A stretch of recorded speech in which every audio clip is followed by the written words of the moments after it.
Hello, I'm Ian Skelly, and welcome to the Wigmore Hall podcast. This month we have a very special insight.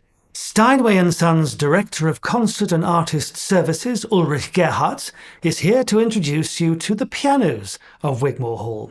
We have two world-renowned instruments available for artists to use, and Ulrich is the person responsible for their care.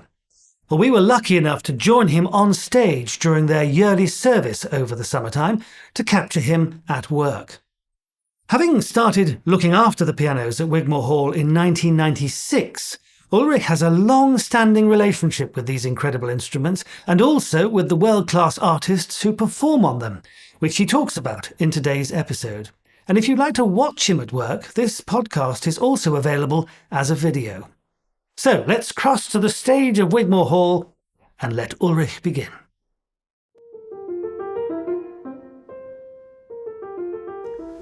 Hello, my name is Ulrich Gerhartz and I work for Steinway & Sons at Steinway Hall in London.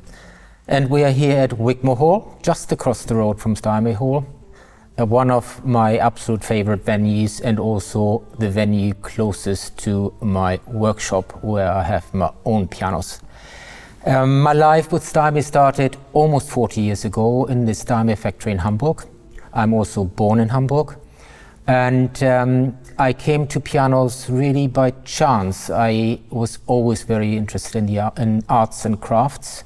Built furniture when I was at school, built some instruments, guitars, but also very autodidactic, without any schooling. I just made it up.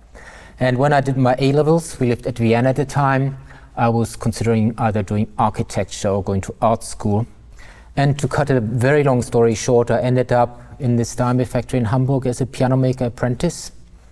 An old-fashioned German apprenticeship, 3.5 years of learning the craft really from the bottom up, starting with woodwork. We went with a blue apron of the cabinet maker to the timber yard and were given a plank of wood, and we had to make that plank of wood into a plank that then could be used to do all the different joints, dovetailing, hidden dovetailing, troughs.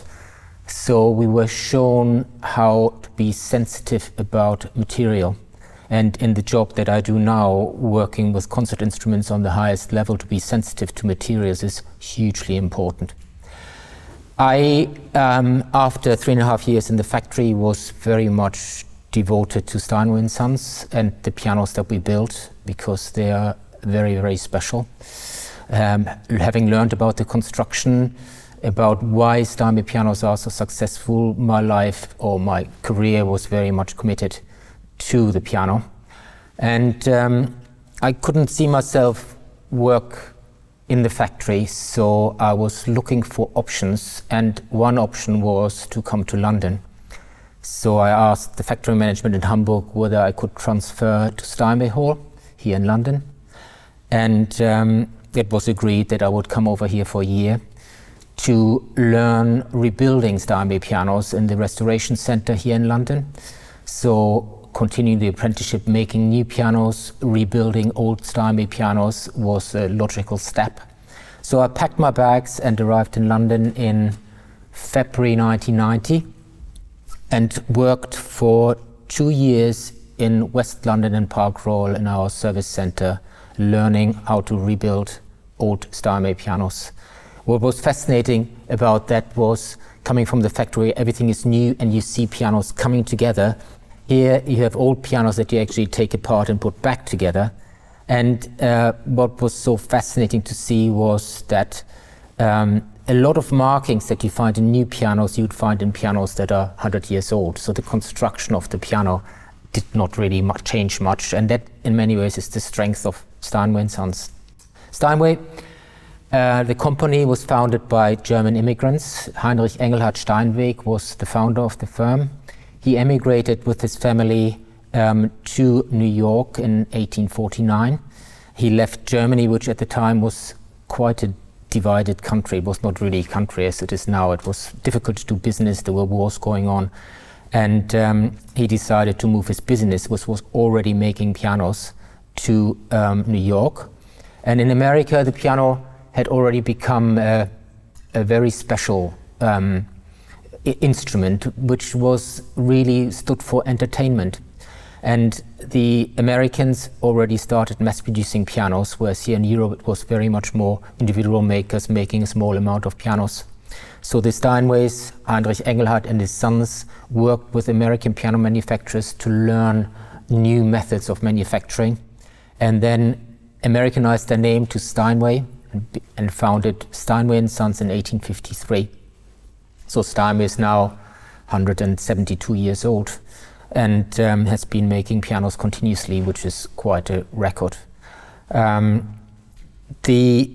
Steinways then became, in 10 years, the most successful piano manufacturer and built the most successful piano. They shipped pianos from New York back to Europe to compete in piano competition, not as piano players, but who makes the best pianos. So they competed with German manufacturers, with Austrian manufacturers, with French manufacturers, and with American manufacturers. So the competition was huge. In 1875, the Steinways then decided to open the first branch of the Steinway company in Europe, and that is Steinway Hall. So Steinway Hall, where I work now, is the oldest branch of the Steinway company and opened in 1875. So we are celebrating this year, 2025, our 150th anniversary across the road at Steinway Hall, which is quite a milestone. London was always important because London is a very active concert centre. They wanted the pianos here, and Steinway Hall serviced pianos, presented pianos, and had, like we have today, a team of technicians and tuners that repair and service pianos, which is what we still do today. We have a great team of people in the workshop, sort of rebuilders, and also in the tuning department, concert technicians and field technicians that do very much what I've done here at Wigmore Hall over the last few days, maintaining these two pianos ready for the season, which starts next week.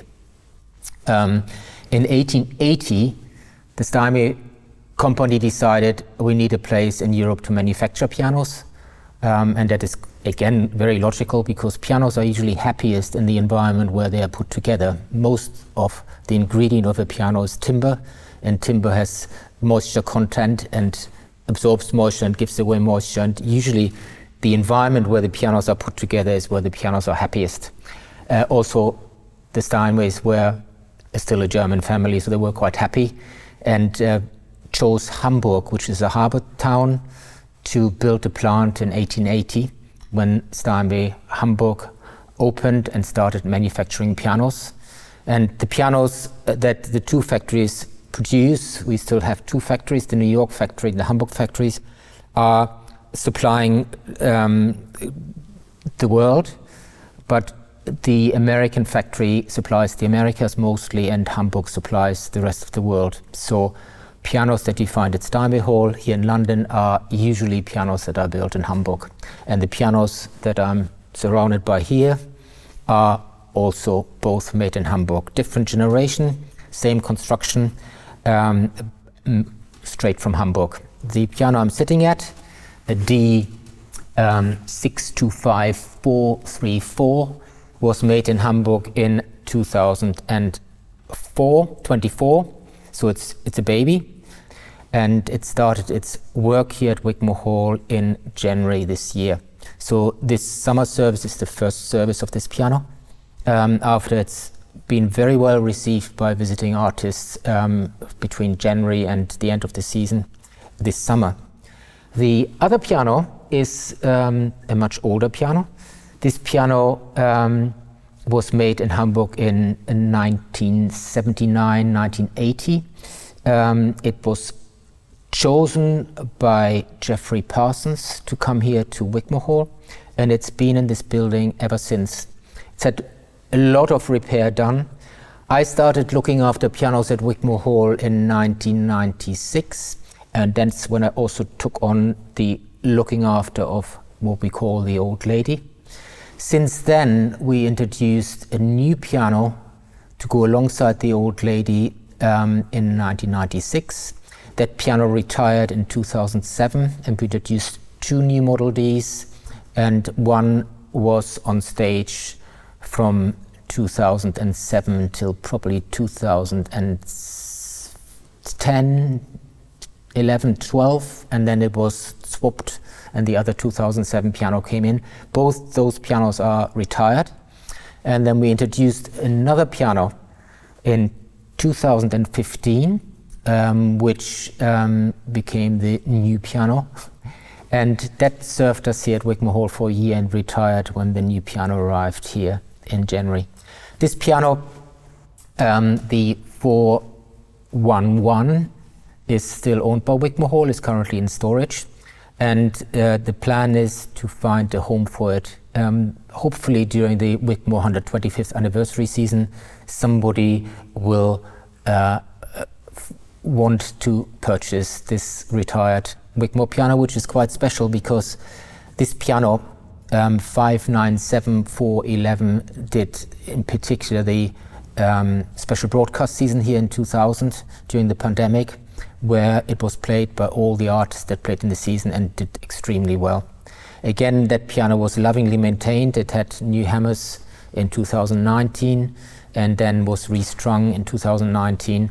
But when the special season came up here, the 125th anniversary season at Wigmore, we decided that rather than doing more repair to that piano, it would be better to bring in a new instrument, because stage time here at Wigmore Hall is very busy, and to have time to maintain pianos the way we've done it over the last couple of days is very rare, because the stage is used usually for morning rehearsals, quite often a lunchtime concert, and then afternoon rehearsal and concert. So the main maintenance we do here on stage at Wigmore Hall is tuning.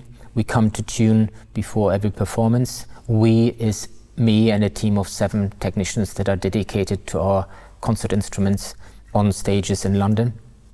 And therefore, we need a piano that can be maintained very efficiently.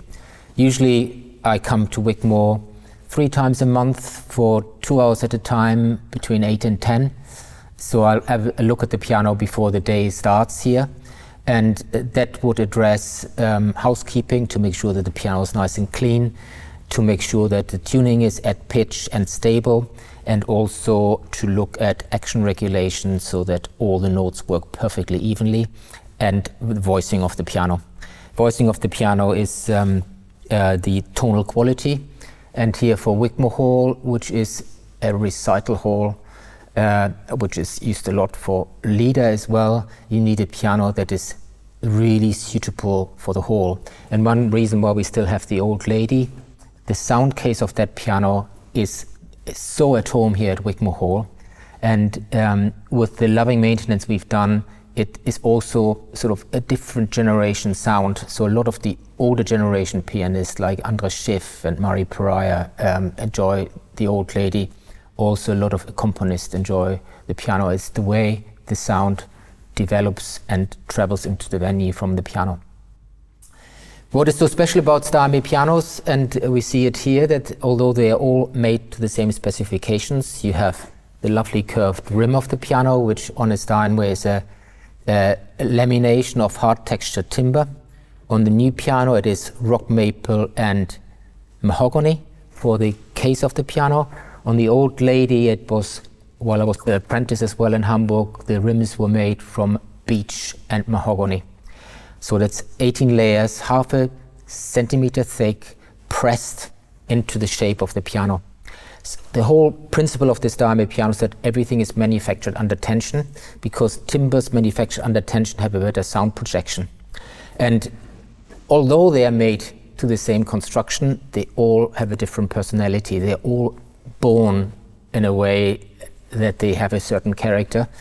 And part of the brief of my job is selecting pianos, determine very early on what kind of character they have, and then with working on them tonally and mechanically to bring out that character.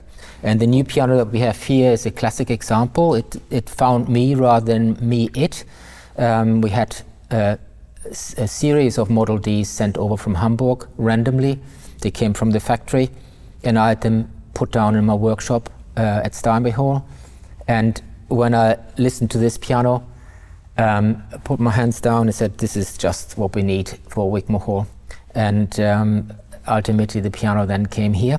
It spent quite a lot of time in my workshop to be prepared before it came on stage. And we had a couple of pianists try it at Steinway Hall so that I was sure that I was not barking up the wrong tree. And as I said, the piano had a very good start here at Wigmore Hall.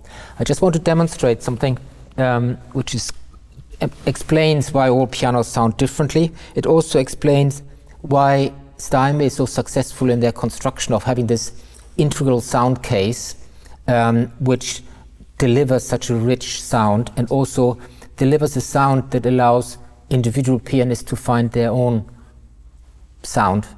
If you come to Wigmore Hall often, you hear the same piano played by different pianists, and you will very quickly find that every time the piano sounds differently. So a pianist has the possibility to find their own sound with the piano rather than the piano dictating how it sounds.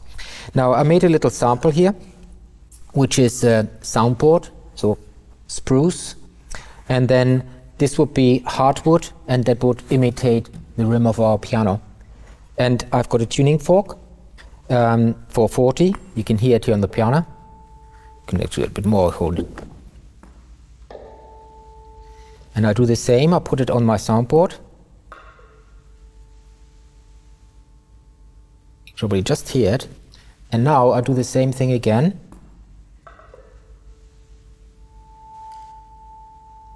And you can see by putting the soundboard under tension, the sound projects and amplifies.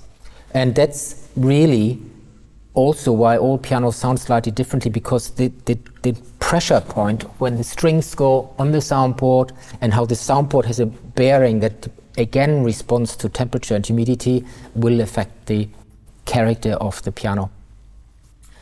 Here on this piano and on the old lady, what is so amazing, we have the rim, we have a full cast iron frame, we've got a pin block which holds all the tuning pins, and we have 243 strings. Each string is hooked up on a tuning pin. To get it up to pitch, there's a tension of about 80 kilos, so the whole tension on this piano is just under 20 tons, which is quite remarkable.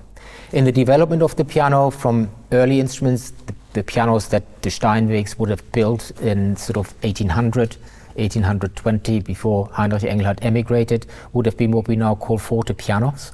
They would have had a low tension, but with the development of the piano and development of concert halls and development of piano playing, think of Franz Liszt, bravura playing, they needed pianos that were stronger, they needed pianos that were louder.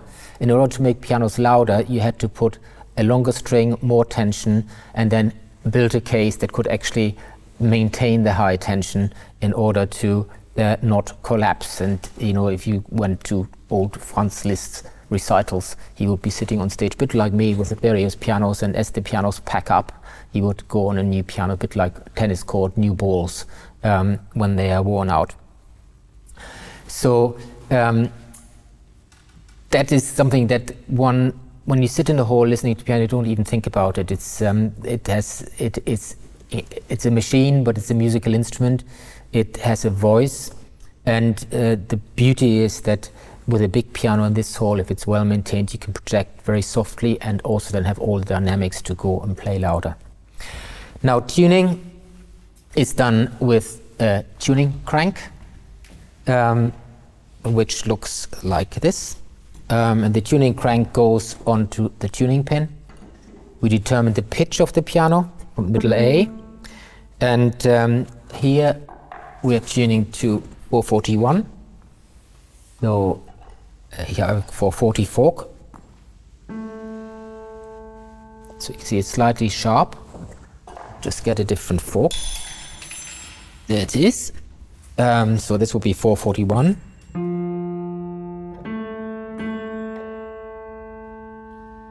So this piano is sitting nicely at 441, matching the old lady.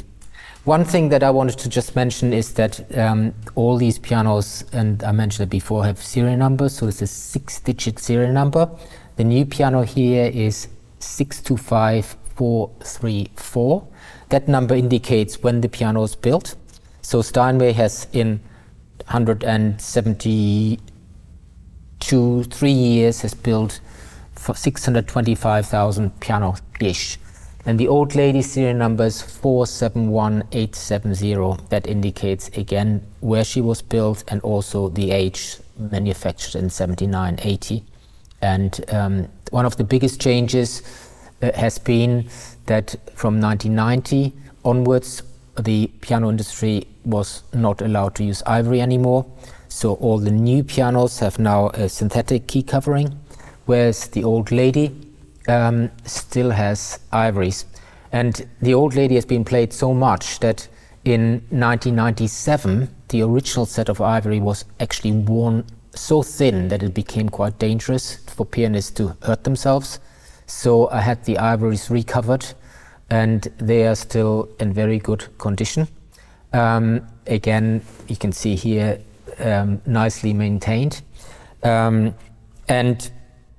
today, actually, it wouldn't be possible anymore to produce ivory, to sell ivory, to do that restoration work, because we're simply not allowed to use that material anymore, which is a real pity. So tuning happens by setting the pitch of the piano and then using tuning wedges to wedge off 2 strings of a unison. So the majority of the piano on a model D, from the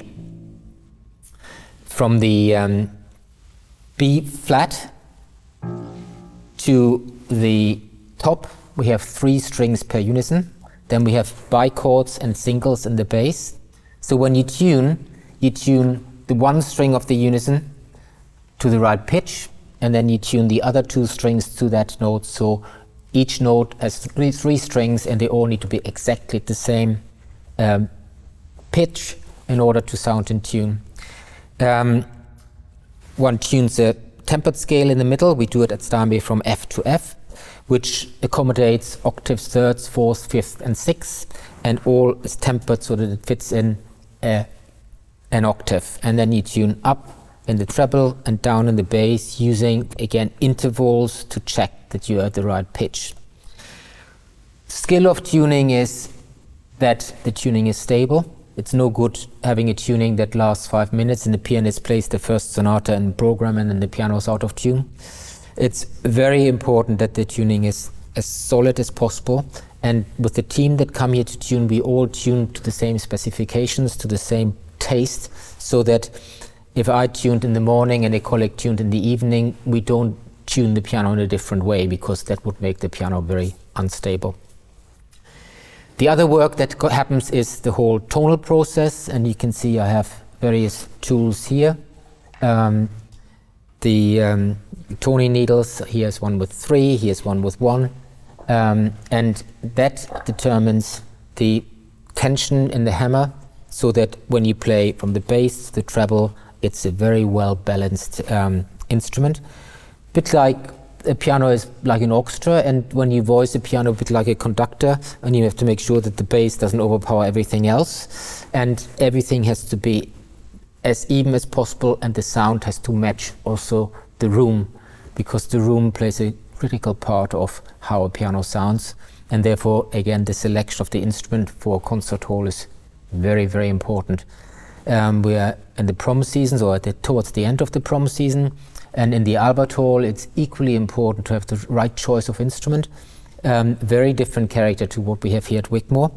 And they do similar things with Wigmore Hall and prom season. At the prom season there's different piano concerto being played, from Rachmaninoff to Beethoven to Prokofiev to more bombastic Busoni we had last year.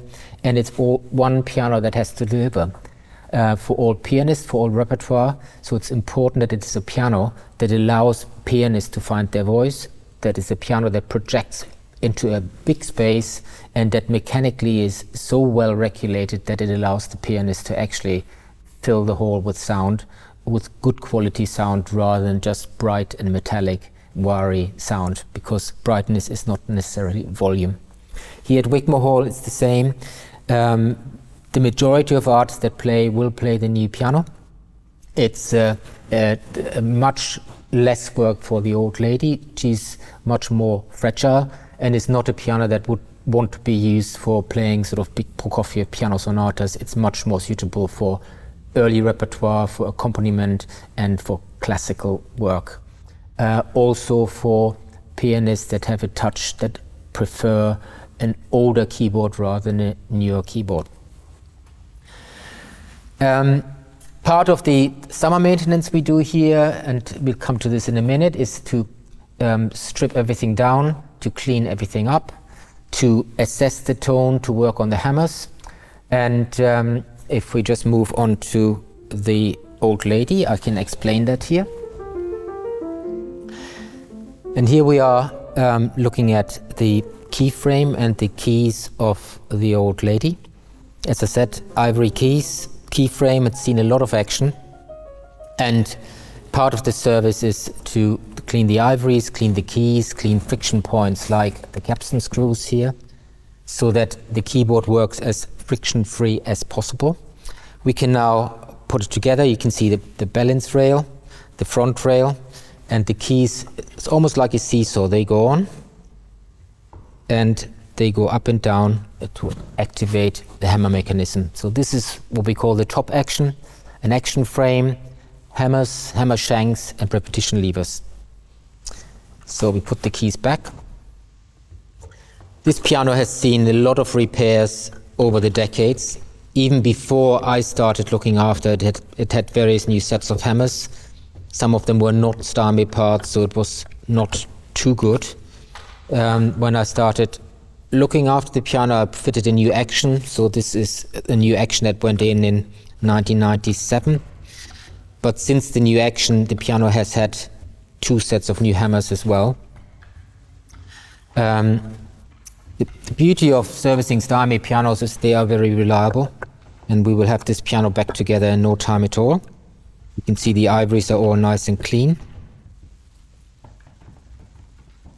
One of the big advantages of a concert grand that people don't think about is not just the size of the soundboard, the length of the string, it's also the length of the key. And if you look at the bass key here, you can see the length of it, and therefore the pianist has a much bigger lever to actually control the movement of the hammer.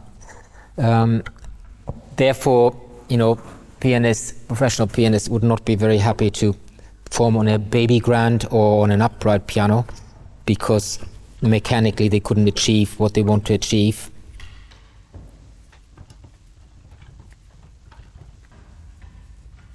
So we've got the keys back together.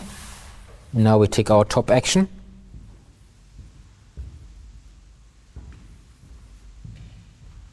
Put that on keyboard. If you look at the top action, it's the hammer shank, the roller, the repetition lever, and the action frame.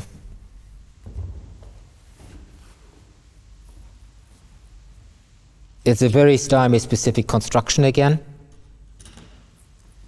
Again, we want minimum loss of energy. The key frame and the action is actually connected to the sound case, so that the player, as he plays, stays connected with the piano.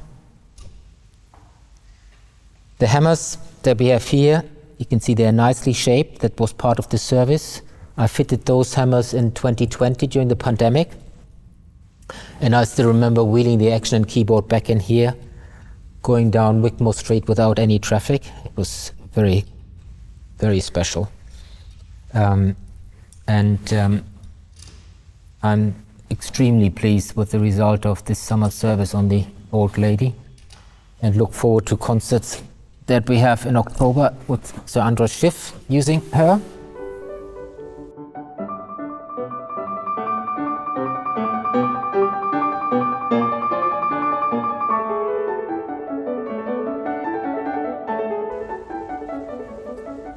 I will show you in a minute, as we have the action keyboard out of the piano, how the whole thing works.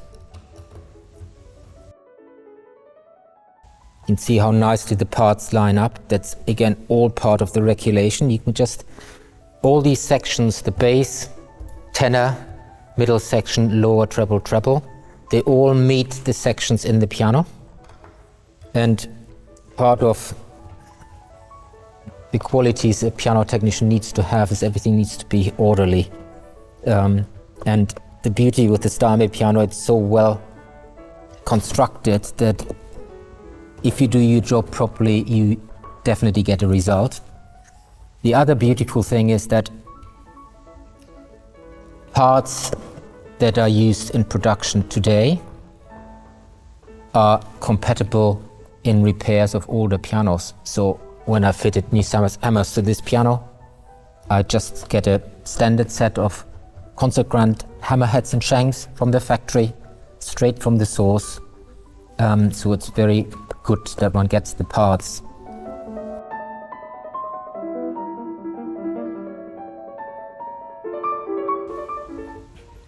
So here we have it all back together. And I don't know whether you can catch this on camera, but here you can see the long key. Pianist presses down and the capstan lifts the repetition shank up and lifts the hammer up to the point where it almost touches the string, and then the hammer drops and is caught by the back check. And as you release the key again, the repetition lever lifts up the hammer so that the note can be played again. And the string would be sitting here, and the hammer would travel almost up to the string and then drop back. That's the double escapement. And then after it hits the string, it's caught up by the back check, and the repetition spring with the repetition lever will lift the hammer back up so that the jack can go back under the roller to play the note again. You also see the red felt. On halfway from pressing the key down to set off, the red felt will pick up the damper so that by the time the note is played, the damper is out of the string and the string can sound. And as the key is released, the damper will fall back into the string unless you use the damper pedal.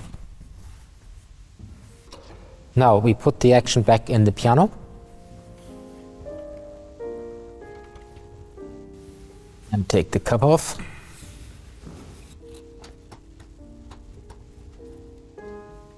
So here we are now sitting at the Old Lady, a piano much loved, and some people would say, why do you keep the old piano? We're keeping the old piano because it is such a special sound case, which is all original. So if you look inside the piano, the soundboard bridges, the cast iron frame, the rim, it's all original. The piano has been to Hamburg twice. First time it went to Hamburg to have the cast iron frame sandblasted, refinished, and the piano restrung from bass to treble. And then the second time the piano went to Hamburg, probably about 6 years ago, when it had a new pin block fitted. So the pin block sits underneath here where all the silver tuning pins are.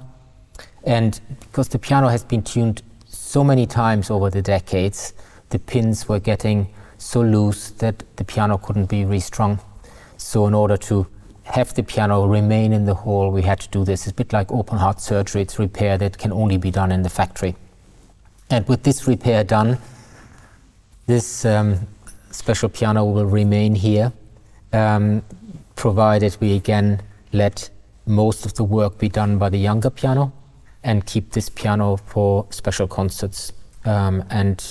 Usually the whole maintenance program in the hall is when important concerts happen, we either do a piano tryout or I come in and spend some time preparing the piano before the artist gets to the piano. Regulation is another very important point, and regulation needs to be very even on the touch. And if you listen to the middle A, how quiet you can play it, and evenly the A above and above. And that is all done by regulating very precisely how the hammer travels to the string, where the set-off is, so that the pianist can actually control the softest activation of the string in the aftertouch of the piano. And it's one of the magics of these pianos, that you can play incredibly quietly. And beauty of a bigger piano is that even in quiet playing, the sound sustains. Other very important thing is the whole setup of the left pedal. And here on the Old Lady, you can see it's a very transparent left pedal, which is very, very difficult to achieve on a newer piano. So if you play a chord on the full pedal, and then you put the left pedal, the whole action shifts, and the note is activated by a different position of the hammer.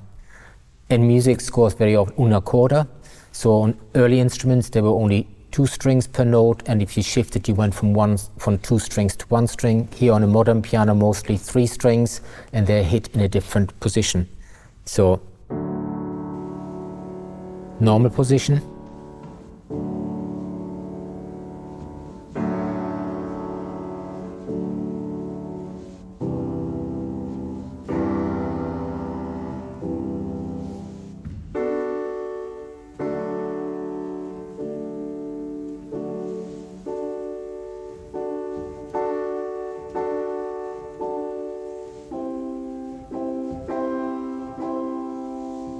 so that's the sound and the balance.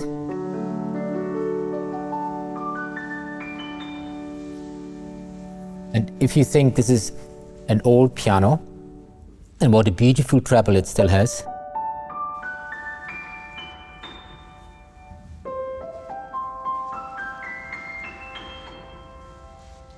It's proof why this piano is still here. And it also is proof that a piano like this, well maintained, can offer something very, very special. Tools for the trade and action regulation would be little numbers like this. This is to regulate the jack position. This would be for betting the keyframe. Very important is the blow, so the distance the hammer travels from rest position till it hits the strings. So on the Old Lady, that blow is slightly shorter than on the younger piano. Set off, where the hammer sets off. So I press the key down, I come to aftertouch, and then press into aftertouch, and the note sinks. That's regulated with a set off ratchet like this, and that's followed by the drop, so that the hammer drops back a little bit, and then the note can be played again. Various spanners for pedals. So today on the Old Lady I fitted new pedal sticks. The old ones had become too loose. So in the whole maintenance program you look at the whole picture of the piano in order to have everything absolutely as perfect as possible, because once the artist comes on stage you do not want to have any issues, and all the work you want to do really is to tune the piano for the concert rather than starting to rebuild something that has broken. So maintenance is absolutely important. Pianos, in general, these pianos have more parts than a car. It's a very complex machine, and that's again what people don't quite realize, that they are machines and musical instruments, and they wear, and to manage that wear and tear is very important in the whole maintenance program in the whole. One reason why we have a younger piano and older piano, and to offer the choice, but also to use them cleverly so that they deliver for the artists that visit the hall.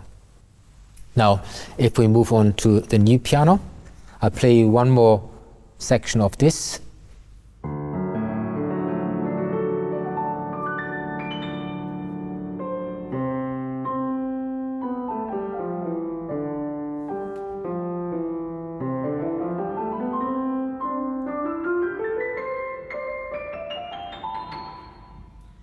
So now we go to the new piano,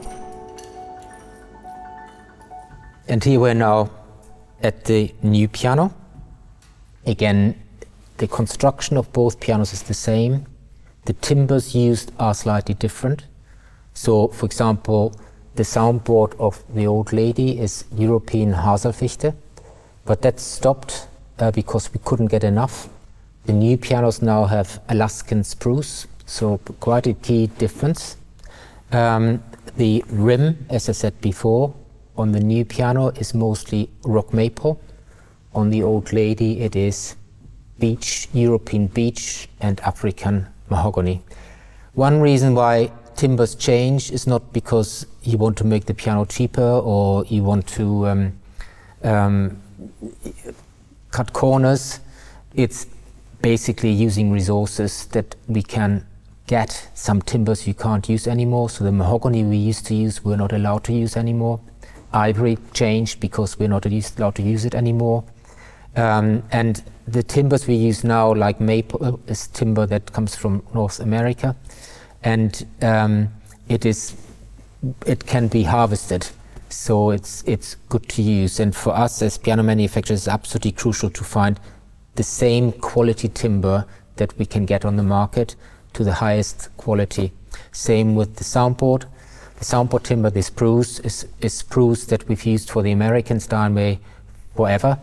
So in many ways the Hamburg Steinway and the New York Steinway use more similar timbers, because a lot of timbers that on the Hamburg Steinway usually came from Europe is now also coming from the Americas. So these are changes that happen, and ultimately it's the instinct, the ears and the fingers and the experience of the craftsman that still create the Steinway sound. And this piano definitely proves that we have the Steinway sound. When I found this piano for this venue, its character has absolutely something that in common with the old lady. So it's a piano that projects the sound in a way that it is supportive rather than projecting too fast. That's something you would want for a bigger hall. And I work with pianos 7 days a week always, and I work with concert grants all the time. So when I select pianos, it's very instinctive. And I think pianists are the same. There's pianists like Murray Pariah, for example. They just put their hands down on a piano and know it's a friend or not. And same here, when I found this piano, it took me, I'd say, 2 minutes playing, listening how the sound responds to know it is a good choice of piano for this venue. And selecting pianos is not an easy thing to do if you haven't done it very often. If you go to the factory and you're confronted with 10 brand new concert grants to commit to one, you need to have a good nose of what actually is, how is this piano going to be when it's older, and what kind of work is done to the piano when it lands in the venue. And that's again something that people don't quite realize. You don't pick a new piano, plonk it on stage and it's done.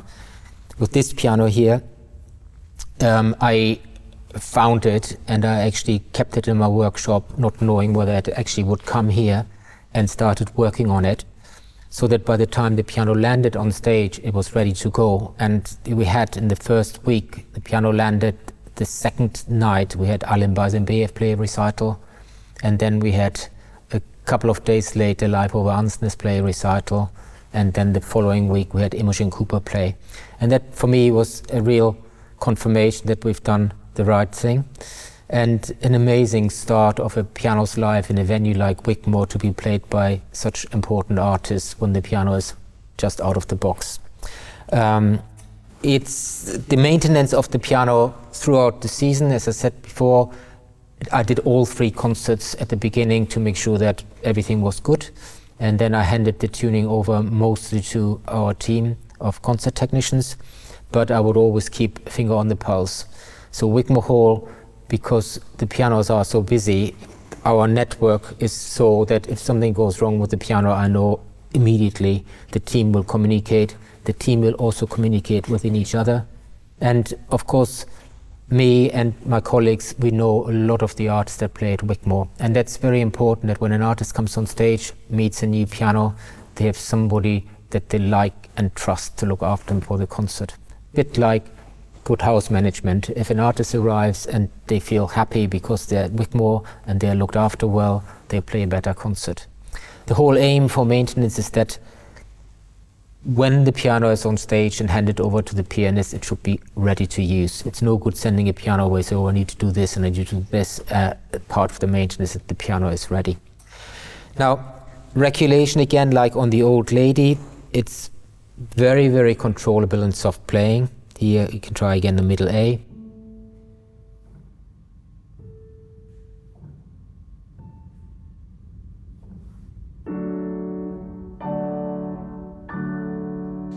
And you can hear the different quality of sound. It's a fresher sound, but it has the same balance, rich bass, and also a nice left pedal.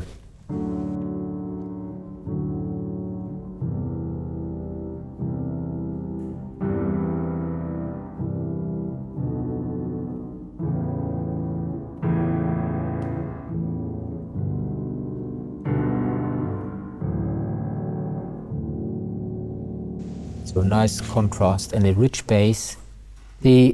Out of all the pianos that we've put into Wigmore Hall since I started looking after Wigmore in '96, this has probably been the most well-received piano. It's when I first started working here, and the old lady was the second piano because there was a different made piano here alongside it, but the old lady came out and was used a lot. Then a new piano arrived, a new Steinway, which was new for everybody.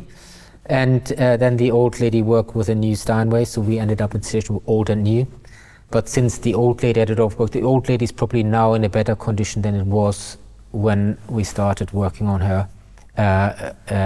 It's now, with all the work done, she's better than ever, I should think. And the new piano is the piano that needs to do anything and everything, from big recitals to chamber music to accompaniment, and needs to be fitting into this venue really well.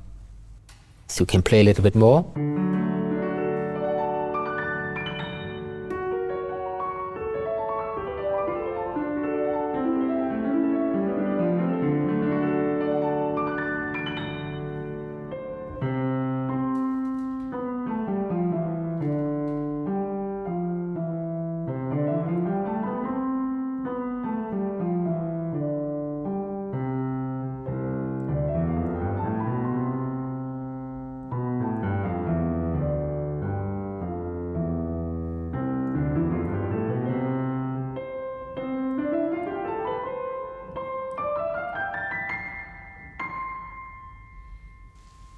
So you can hear the clarity. It's not a thin sound, it's a rich sound. And again, it allows the player the freedom to find their voice on the piano. That's hugely important. Now, I'm in the final stages of voicing. So when you voice a piano, I mean, you need the contrast on the left pedal, obviously.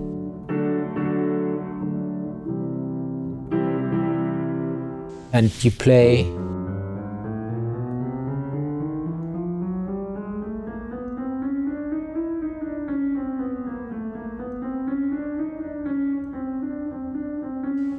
so you have one note, C sharp, that is slightly more bright. So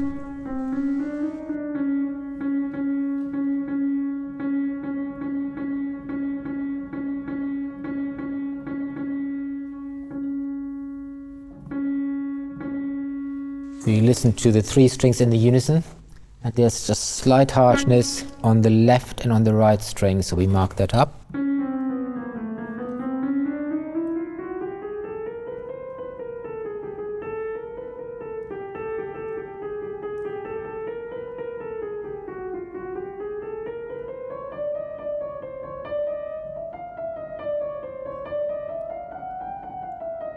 On the D here,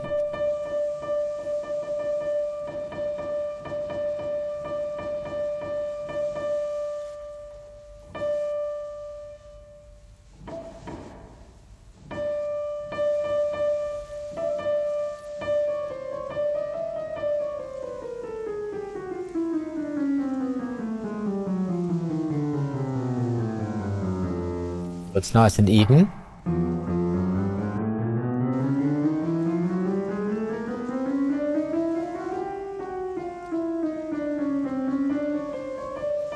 The one note we will do is the B.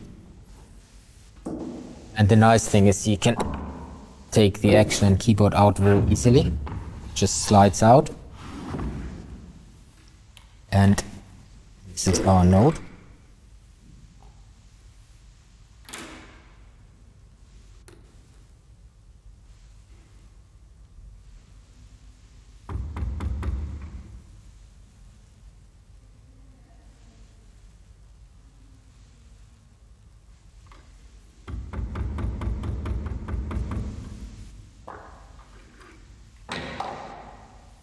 And then we try again.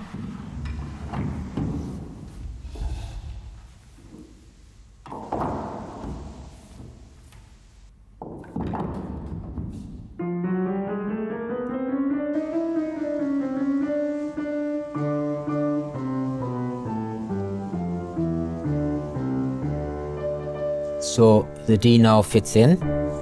Just check now that we haven't changed the hammer position. And we haven't, so it's all good. And this whole voicing process, this is really just the final stage, so it's the easy bit. The voicing process starts really from deep down in the hammer. So if I explain that.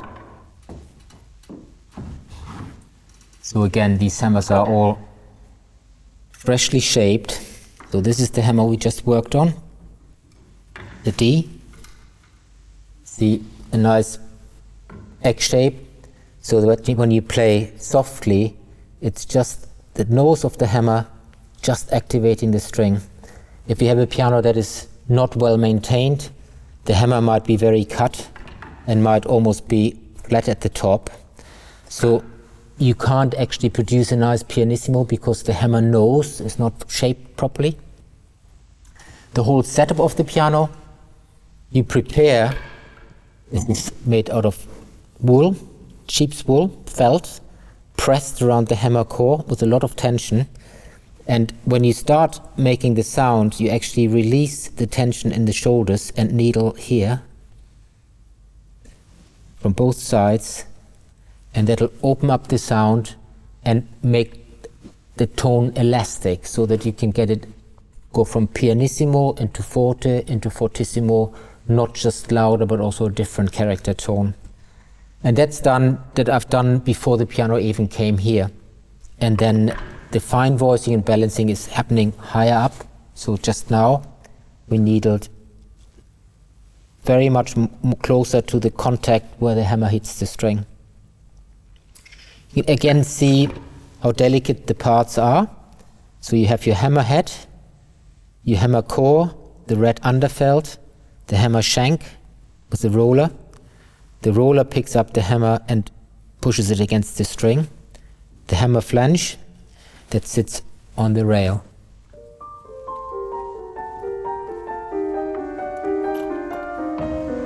So when you look after artists in a concert, if I have, for example, the Andra Schiff coming, we decided before that it will be the old lady.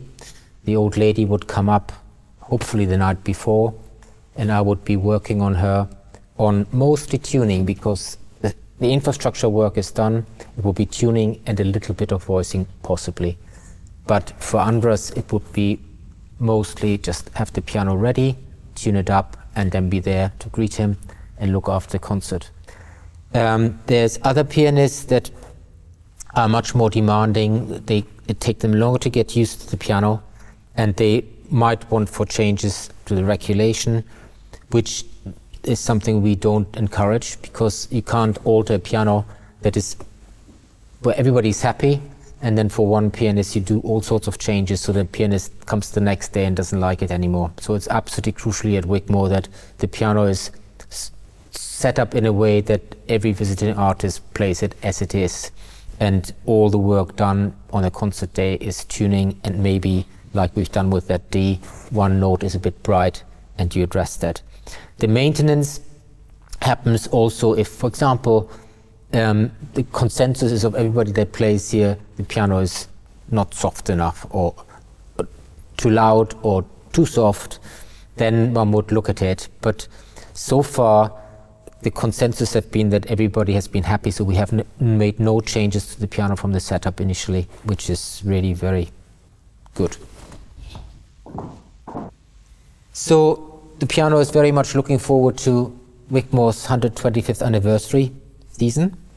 It will be a fine balance. If we have occasionally concerts where there's extended playing techniques, where things are inserted into strings, or strings are marked, or strings are handle plucked, let alone, more aggressive sort of screws being inserted, we will not use either of these two pianos, but we'll bring in one of the other pianos that Wigmore still owns that are in storage. They come out for these concerts, so that we protect these pianos for classical use. And the next few years will be pretty straightforward, because there won't be any parts to change. Usually the first thing happens is that after 5 to 7 years you would have string breakages in the treble, and then you change the strings, which is what we did on the piano that retired here in January. The piano went in January 2015. It came out in January 2025, and in 2019 we changed strings and we changed hammers. It will be very interesting to see how this piano lasts when we need to address first new parts, but for the next 5 years it should be very much plain sailing, and the piano will become more and more played in and alive. One difference for Wigmore to other venues is that if you have a big concert hall where the piano is mostly used for piano concertos, a new piano would go in and might play 12 piano concertos in a year. So the use and the tuning it gets is actually much, much less. Here at Wigmore Hall, the new piano lands, and right from the beginning it's going to play concerts and is tuned every day. So Wigmore pianos mature much, much, much quicker because they get used so much. Anyways, and I said that before, in talking about the Wigmore pianos, if the Steinways here at Wigmore almost like the resident orchestra. They're on stage all the time, and they accompany or they are solo, and they get a really good workout. And as a result, the maintenance is as intensive as it is, and we're very lucky to have such a good team of people looking after it. And it's a real privilege to be here with these two pianos and have them ready for the next 12 months.